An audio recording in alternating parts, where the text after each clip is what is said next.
Alright, what's good folks? Chef Leonard back with another video. Before we jump into the video today, do me a favor, hit the subscribe button folks. I'm about to give you some real valuable advice. In return, I only ask that you hit the subscribe button for me, please. Also folks, in the description, I'm gonna put a link to my 21-day diet. This is the diet that I use to get ripped. The first time I've ever seen an ab on my body was from this diet. I also have a coaching program. This is the program that I use to get in shape.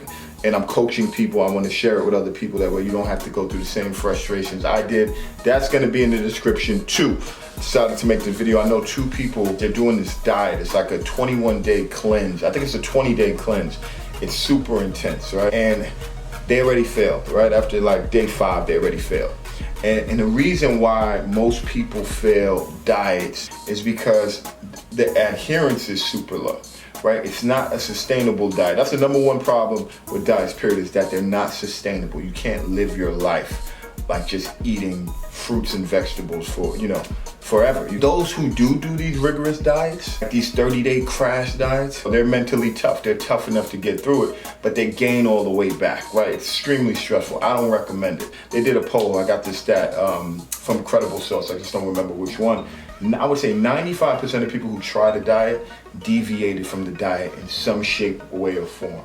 And that's just because it's just too rigorous. So one of the things that I like to tell people, what I fix into all my diet plans, is implementing a cheat day.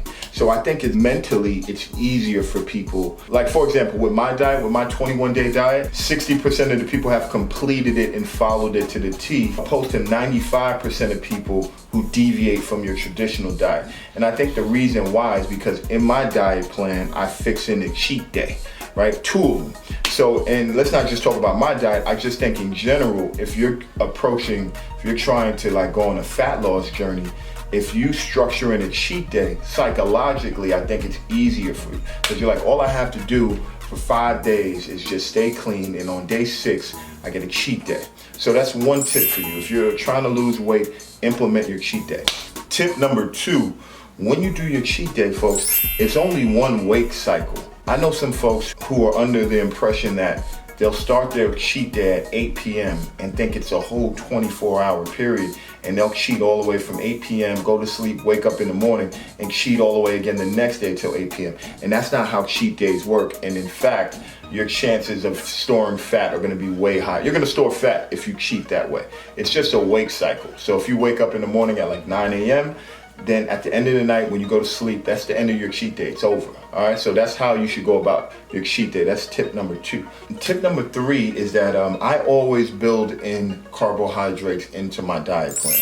So it's hard to tell someone not to eat bread or eat some of their favorite starches for 21 days.